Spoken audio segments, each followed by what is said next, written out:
Ginger has been used in India and China to treat illnesses for thousands of years. But they also used mercury, so that doesn't really tell you much.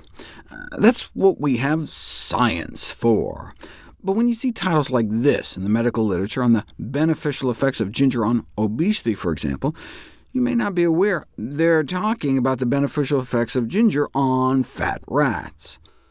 Wait, why don't they just do human clinical studies?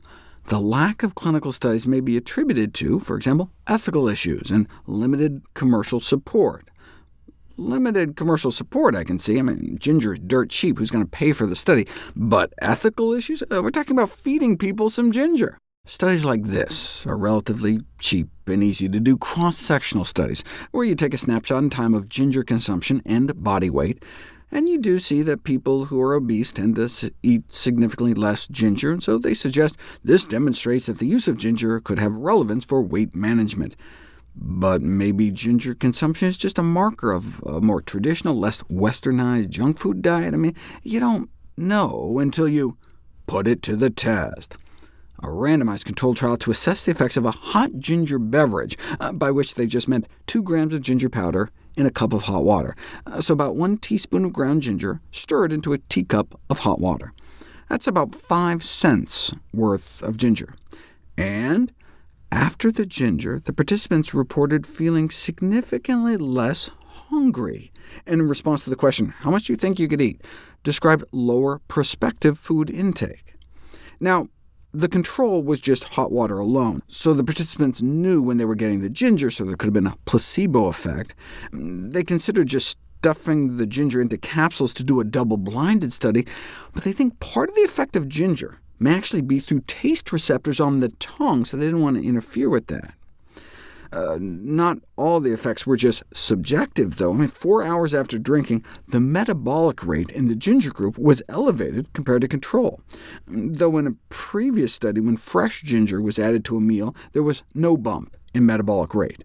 The research suggests that this may be due to the different method of ginger administration, giving fresh instead of dried, and there are dehydration products that form when you dry ginger that may have unique properties.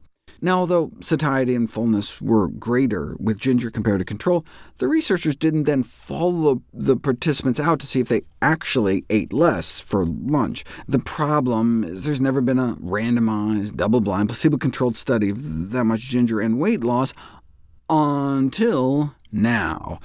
12 weeks, that same teaspoon of ginger powder a day, but this time hidden in capsules, and consumption of ginger for 12 weeks significantly reduced body mass index. Check it out, no change in the placebo group, but a drop in the ginger group. Though body fat estimates didn't really change, which is kind of the whole point. What about using ginger to pull fat out of specific organs like the liver? Evidently, treatment with ginger ameliorates fructose-induced fatty liver in rats. You know what else would have worked? Not feeding them so much sugar in the first place. But there's never been a human... you know where this is going, until now. Ginger supplementation in non-alcoholic fatty liver disease, a randomized, double-blind, placebo-controlled study, a teaspoon of ginger a day or placebo for 12 weeks. They were all told to limit their dietary cholesterol intake. I've got a video on why that's important, and get more fiber and exercise, so even the placebo group should improve. But did the ginger group do any better? Yes. Daily consumption of just that teaspoon of ground ginger a day resulted in a significant decrease in inflammatory marker levels, and improvements in liver function tests, and a drop in liver fat, all for 5 cents worth of ginger powder a day. And what are the side effects? A few gingery burps. I searched for downsides and didn't find any, other than, of course, ginger paralysis. What? In 1930, thousands of Americans were poisoned by a ginger extract. First of all, who drinks ginger extract? Oh, 1930, it was Prohibition. So they bought ginger extract as a legal way to get their hands on alcohol.